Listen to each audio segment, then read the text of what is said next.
O Flamengo não veio pro jogo, né? Assim, da maneira concentrada, mobilização, você percebe que o Fluminense ele veio mais concentrado para isso e o primeiro tempo ele foi bem superior. Faltas em excesso do Flamengo e cabeça no lugar mais do Fluminense, conseguindo com isso, nem sempre forçar, mas vamos dizer assim, forçar mais erros do Flamengo e tirar proveito em cima disso, então isso deu para perceber. No segundo tempo, o Flamengo tentou vir, lógico, 2-0 também num clássico, você dá às vezes um passinho atrás, porque aí, no caso seria o Flamengo que teria que se expor. E é bom para o campeonato, mas é uma pena, porque se a gente for pensar para essa reta final, até pré-final de Libertadores, se eu pudesse abrir, lógico, 5 pontos agora, não poderia perder essa oportunidade. Mas foi um jogo que realmente não foi um jogo legal, não foi um jogo bom. Não é comum acontecer 2 erros desse tipo com o time do Flamengo, mas mérito do Fluminense sim. Esse mérito acho que tem que dar porque ele veio muito preparado para o Clássico realmente. Uma vitória importante para o Fluminense nesse objetivo de se manter bem próximo e agora bem próximo mesmo dessa briga por vaga de Libertadores e pré-Libertadores. Deixa eu fazer o seguinte, então. Vamos voltar ao Maracanã com a nossa equipe, o nosso time que fez a transmissão no Premier. Dandan Pereira vai aparecer aqui ao lado de Rafinha, de Eric Faria e vão nos dar brilho aqui no Troca de Passes. Bem-vindos, meus amigos! O Fluminense fez um grande jogo, eu vou dizer para vocês, é o melhor jogo que eu tenha visto do Fluminense sob o comando do Zubeldia, né? Especialmente no primeiro tempo. Muito consistente, né? E outra coisa, eu estava pensando aqui, né? Se o Flamengo tivesse conseguido vencer o jogo, teria aberto 5 pontos, poderia jogar tudo contra o Bragantino, né? Para praticamente encaminhar o título, poderia até se dar o luxo de poupar contra o Atlético, pensando na decisão da Libertadores, né? Haveria essa possibilidade, pelo menos, de o Felipe fazer um planejamento mais ou menos assim. Mas queria saber de vocês o que pensam sobre isso e sobre o que viram nessa belíssima vitória do Fluminense. Bem-vindo, Dandan! Valeu, Diniz! Alô, Mansur, Alex! Galera do Troca, muito boa noite a todos. Vou passar a bola para quem entende, né? O Eric Faria e o Rafinha comentaram o jogo. Jogar então aqui pro Rafinha. O Fluminense no primeiro tempo realmente foi impecável, né? Atuando ali em bloco, todo mundo atacando, todo mundo defendendo, tanto que abriu 2-0 na primeira etapa. O que você achou do Fla-Flu, Rafinha? Diniz, grande abraço, Mansur, Alex, boa noite para vocês. Realmente, o primeiro tempo o Fluminense dominou, né? Dominou o Eric, a gente vinha comentando durante o jogo, não teve nenhuma ação, o Flamengo teve um chute no gol durante o primeiro tempo todo, todos jogados a intensidade, a marcação, defesa muito bem postada, Zubeldia fez muito bem, preparou muito bem o time e ficou claro, né? Um time do nível do Flamengo não pode ser um primeiro tempo como fez esse, brigando pelo título, não pode. Agora o Fluminense tem que parabenizar, que foi muito bem, fez uma partida fenomenal e o Zubeldia parabenizar porque armou o time exatamente como deveria jogar contra o Flamengo. Achei um primeiro tempo muito completo do Fluminense, tanto na parte defensiva. Achei que o meio-campo do Fluminense, principalmente os 2 volantes e o Acosta, engoliram os 2 jogadores de meio-campo do Flamengo. Com essa questão do Carrascal jogar mais à frente, junto com o Bruno Henrique, com o Samuel Lino aberto por um lado, o Luiz Araújo pelo outro, o meio-campo ficou muito despovoado do Flamengo e os jogadores do Fluminense conseguiram articular mais ali, conseguiram se encontrar mais ali e ganhavam os rebotes, ganhavam as segundas bolas, enfim, provocavam os erros do Flamengo de passe, porque ora o Fluminense marcava um pouquinho adiantado e obrigava o Flamengo a dar a bola longa. Ora o Fluminense descia todo mundo e provocava o erro do Flamengo, como foi no lance do primeiro gol. Luiz Araújo perde uma bola, o Fluminense retoma rapidamente, ganha um lateral e a jogada do lateral sai o gol do Lúcio Acosta. Aí é um erro individual do Rossi, ele já até no fim do jogo, vocês devem ter ouvido, tirou totalmente o peso do menino, do João Vitor, que realmente estava muito nervoso, mas nesse lance, apesar dele ter recuado mal a bola, o Rossi teve 2, 3 chances para se livrar do problema, ou deixar sair para escanteio, ou para dar um bicão. Então o próprio Rossi admitiu o erro, né? No segundo tempo eu achei que o Fluminense baixou um pouco demais, confiou demais no seu sistema defensivo, mas ainda assim deu certo. Por quê? Porque o Flamengo inexistiu em termos de criatividade hoje, ainda que tenha tido a bola, passou a cruzar muito, da intermediária, cruzamentos assim, de qualquer jeito para a área, pegando a defesa do Fluminense de frente. Acabou que num lance o Juninho foi muito feliz, o Fábio fez a única defesa dele no jogo, boa defesa, grande defesa, difícil, foi a do lance da cabeçada do Juninho que acabou dando o pênalti do René, com a bola batendo na mão. Esse é um lance polêmico. O PC disse que o Bruno Henrique é que provocou o contato. É um lance que vai gerar muita discussão, de fato, assim, né? Porque é um lance polêmico pra caramba, né? Teve um chute ali, né? Teve um chute do Thiago no Bruno Henrique, né? E aí a gente vai discutir a ação do Thiago, se ele viu, não viu o Bruno Henrique. Enfim, acho que foi uma vitória muito justa do Fluminense, principalmente pelo primeiro tempo e pela estratégia no segundo tempo. Ela não permitiu, a estratégia do Fluminense não permitiu que o Flamengo conseguisse chegar perto do gol do Fábio. Lembrando que o Fluminense mais descansado, né? O Flamengo teve um jogo no final de semana lá no Recife e jogadores que chegaram algumas horas atrás do Rio de Janeiro. Caso do Carrascal, que começou jogando, depois o Danilo entrou no lugar do garoto João Vitor. Então, um Flamengo mais desgastado também, né, Rafinha? Como nós falamos no começo do jogo, né, Dona? Por um lado, é bom ter tantos jogadores nas suas seleções representando os seus países, mas no momento desse, o treinador tem muita dor de cabeça, né? Jogador que atravessa o mundo e tendo jogos importantes, como um clássico hoje, que pode decidir o campeonato. É ruim. Então, claro, o Flamengo totalmente desmontado, mas isso também não tira o mérito da vitória do Fluminense, que jogou contra jogadores que o Flamengo tem de reposição, que são grandes jogadores também. Não deixa o nível cair. Hoje o parabéns tem que ser para o Fluminense. Claro, o Flamengo sem os principais jogadores, mas o Fluminense dominou o jogo. E, claro, o Flamengo é nítido que sente a falta dos jogadores de frente, que fazem a diferença. Agora, eu Rafinha, muito abaixo. Perdão, rapidinho, Dini. Vai lá. Uma atuação muito abaixo dos dois volantes do Flamengo. Tanto o Pulgar no primeiro tempo, ainda que tenha tido mais a bola. O Saul, para mim, inexistiu durante todo o jogo. Para mim, assim, eu não entendi até ele ficar os 90 minutos, assim, não conseguiu ser um cara de apoio para a defesa, né? Para sair jogando. Oi, perdão, Alex. Ele caiu bastante de produção esses últimos jogos, Isso. Né? Sim. E acho que hoje ele já não vinha jogando bem e hoje eu acho que ele fez talvez a pior partida dele com a camisa do Flamengo, sim. Porque ele não conseguiu ser o cara do apoio para sair jogando, não conseguiu ser um cara mais criativo na frente. Quando pegou a bola, tocou muito pro lado e aí o Flamengo sentiu falta, né? Porque não tem o Arrascaeta. O Carrascal no primeiro tempo estava como quase um centroavante, depois foi pro lado direito, também não conseguiu se desenvolver muito. O René marcou ele muito bem. Enfim, eu acho que o Flamengo foi muito pouco criativo, assim. Eu acho que é um problema que o Felipe tem que ver. Não é de hoje que o Flamengo tem tido essas questões no ataque. Fez os 5 gols no Sport porque a gente sabe como foi o jogo. 11 contra 9 e acabar fazendo os gols. Mas o time tem sido muito pobre e com pouco repertório ofensivo, na minha opinião. Agora, o Fluminense ganha uma posição... Fala aí, Rafinha, completa, por favor. Não fala nada. Não, fui eu, Dandan. O Eric falou foi o Diniz, acho. Não, então, só lá, queria... Não, que o Mansur levantou uma bola aqui e acho que seria legal o Rafinha que teve nessa situação, o Alex também... de fim de temporada, né? Por causa do nosso calendário super atribulado e tal. E o Mansur disse bem aqui que não é uma coincidência Flamengo e Palmeiras estarem caindo de produção no momento decisivo da competição, né? Um momento em que se mistura as decisões, o Campeonato Brasileiro que está ali, né, briga cabeça a cabeça, data FIFA, vários jogadores fora das duas equipes, e o Rafinha passou por isso lá em 2019, né, o Flamengo não estava brigando cabeça a cabeça com ninguém, porque estava sobrando no Campeonato Brasileiro. Assim, pelo amor de Deus, até pediu licença ao Rafinha, sem tirar um pingo de mérito do que foi feito em 2019. Há uma diferença brutal de contexto na medida em que esse ano teve Copa do Mundo de Clubes, o time viajou para os Estados Unidos, volta e continua competindo numa marcha de 3 dias. 2019, o calendário brasileiro para todo mundo parou um mês no meio do ano. Aquele time se preparou, o Rafinha, alguns jogadores foram chegando ao longo daquele segundo semestre.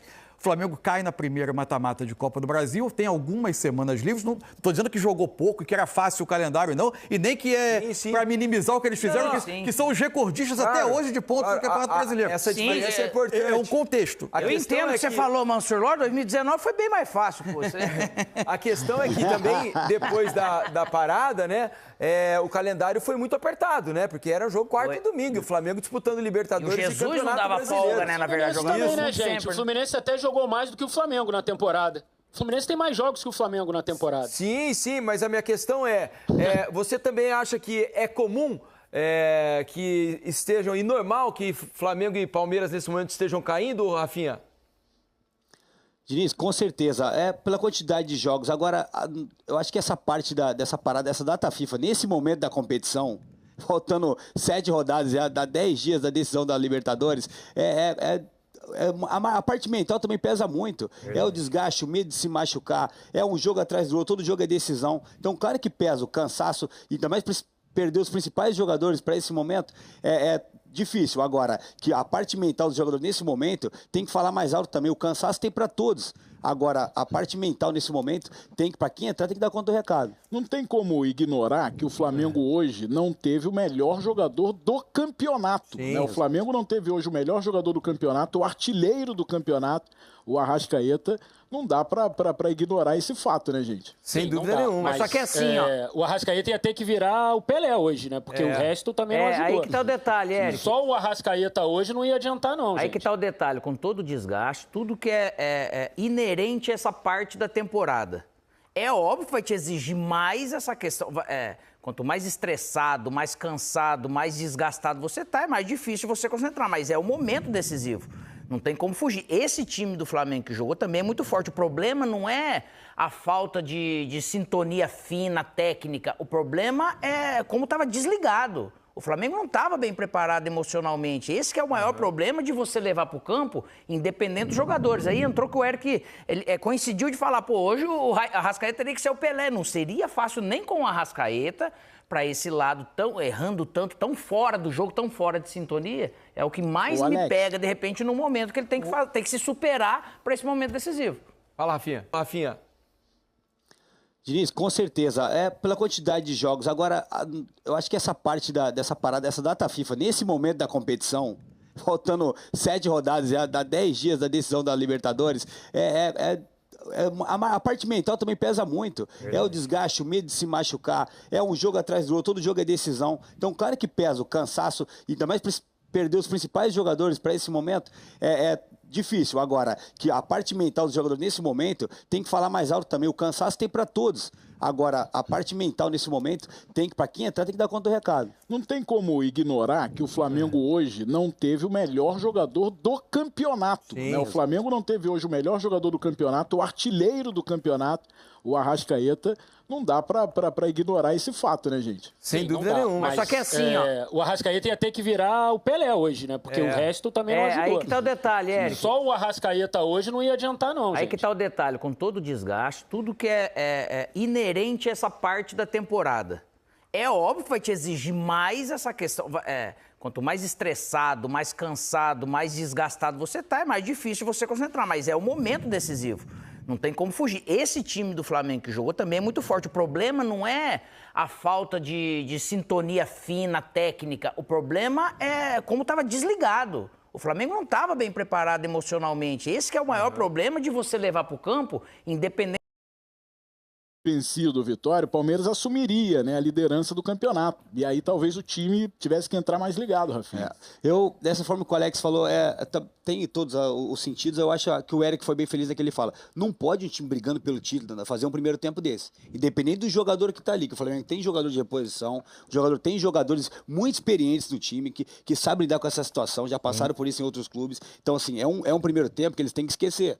Porque não pode, depender de viagem, de cansaço, de tudo. Quem tá ali não pode fazer. Um time não pode. Hoje parecia que quem tá brigando pelo título é o Fluminense.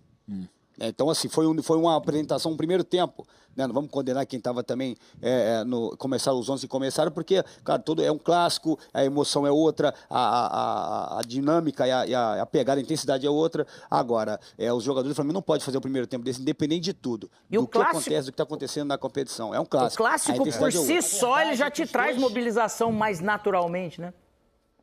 Claro. A verdade, né, Alex, Mansur, Diniz, os dois times nas últimas rodadas, eles vêm oscilando. O Flamengo oscilando numa parte diferente da tabela, em cima, e o Fluminense oscilando também numa parte intermediária. Como o Diniz disse, eu acho que o Fluminense talvez hoje tenha feito a melhor partida ao lado com o Zubeldia. Talvez aquela contra o Atlético Mineiro também foi muito boa, né? Quando ganhou de 3-0 aqui no Maracanã. Mas é um nível de adversário diferente, né? O Flamengo é um time melhor do que o Atlético estava naquele momento, né? Então, acho que, de fato, nesse recorte de 12 jogos do Zubeldia, o Fluminense fez uma grande partida. O grande mérito do Zubeldia nessa chegada tem sido realmente armar a defesa. O Fluminense sofre muito pouco. Eram 7 jogos sem sofrer gols aqui no Maracanã. 6 jogos sem sofrer gol aqui no Maracanã. Não tomou gol do Cruzeiro, por exemplo, no Mineirão. E hoje tomou um gol de pênalti, quando o Fábio fez uma defesa difícil no jogo. Então, o Fluminense tem muito mérito na partida de hoje. Muito mérito. Impôs muita dificuldade para o Flamengo, principalmente defensivamente no segundo tempo. Armou a defesa ali atrás, o Flamengo começou só a alçar bolas. Agora, O Flamengo vem oscilando muito e não é de hoje que os primeiros tempos do Flamengo não são bons. Não foi bom contra o Sport, não foi bom contra o Santos aqui no Maracanã. Enfim, então é um momento também delicado do Flamengo na temporada. E lembrando que o Flamengo não tinha perdido o Clássico esse ano, viu, Diniz? Então, perdido no Maracanã também, no Brasileiro. Pois é, então o Fluminense quebra essa sequência aí. Só o Mirassol está invicto em casa agora como mandante, né? Ah, não, hoje era mando do Fluminense, né? Hoje, no caso, era hoje é Flu-Fla. Estatisticamente isso, né, Diniz? Porque o Flamengo joga em casa, né? Sim. Isso aí só colocou agora... Mas pra estatística, né, o Flamengo não perdeu em casa. E aí só coloca agora aquele foguinho no campeonato. Se o Cruzeiro ganha amanhã, vai lamentar mais ainda não ter ganhado do Sport. E assim... Diminui pra 4 pontos. E fala, Rafinha. Mansur, só pra finalizar. 2019 já passou, ficou pra trás, né? Não importa mais nada, já não vale mais nada. Agora, aquela época lá a gente não perdia essa oportunidade, não. Quando tinha uma possibilidade de eu fazer ponto para distanciar do segundo colocado, a gente fazia muito bem. Mas já ficou pra trás, não vale mais nada. É isso. Pra fechar só e falar também, não pode deixar de falar, o Fluminense tá de parabéns, porque encontrou um belo jogador, né? Lúcio Acosta. Que pequenininho, bom de bola, hein, velho? Refino técnico, jogador de qualidade e que tá fazendo diferença pro Fluminense nessa reta final do campeonato, né, meus amigos? Golaço, né? Olha o gol que ele fez. Ele tira o tempo total nojento, da defesa, né? E do Rossi, né? Porque, assim, na nossa análise tática, o Rossi não estava nem tão adiantado no momento da batida. Eram 3 metros. A batida dele é que tirou o tempo totalmente. Total. Ele foi muito feliz, né? Golaço, né? Golaço. E tem jogado bem. Não é garoto não, viu? Tem 31 anos, o Lúcio Acosta. E só saiu hoje porque teve uma questão física, né? Porque ele era o melhor jogador do Fluminense no campo, né? A questão física dele, ele só não conseguiu crescer mais uns 10 centímetros. Pô, mas a gente aqui também é um pouquinho maior, só que mas ele não é muito jogador, não dá o bicho pra falar faz muito. o jogo andar. É isso. Deixa eu agradecer aqui, Dandan, Rafinha, Eric, valeu, meus amigos. Bom descanso pra vocês. Valeu, gente. Sempre bom tê-los aqui no Troca de Passes. Valeu, meus amigos. A gente vai continuar o papo por aqui, porque o Acosta, né? A gente já disse aqui outras vezes, né, Mansur, Alex, que às vezes a gente percebe no ataque do Fluminense falta um pouco de refino técnico, né? E quem tem conseguido dar esse refino, porque são jogadores muito táticos, né? São jogadores muito voluntariosos, são jogadores que fazem o vai e vem, né?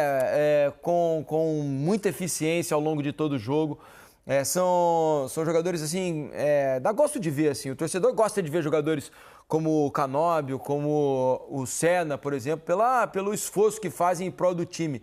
Mas o refino técnico, quem tem do meio para frente, é o Lúcio, né? É um jogador que vem para dar muita qualidade, principalmente a partir do momento que ele ganhou a camisa de titular e foi crescendo a confiança, né? Porque na altura ele não cresceu muito, mas na confiança a cada jogo parece ter um pouco mais.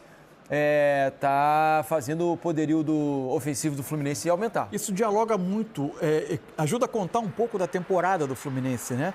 Quando você tem gradativamente assim um Ganso menos utilizado, né? Sim. Aí começa uma discussão sobre onde usar o Arias, porque o Arias por dentro não tinha o mesmo rendimento, por vezes, embora ele fosse um nível altíssimo, do que ele tinha quando ele partia do lado do campo. Mas ainda assim ele dava o toque de criatividade, de qualidade para resolver muitas partidas. A gente viu durante parte da temporada o Arias sustentando muito o Fluminense ofensivamente. Aí o Fluminense perde o Arias depois da Copa do Mundo de Clubes. E aí o Fluminense se via no seguinte dilema. Aliás, era uma crítica ao Renato a não utilização tão imediata de alguns jogadores que tinham chegado, né? Não foi só o Acosta que chegou, outros não emplacaram ainda, Lescano, enfim, outros jogadores que vieram. Mas o fato é que o Fluminense tinha um time que, para roubar a bola e jogar em transição com os volantes, depois a gente continua falando.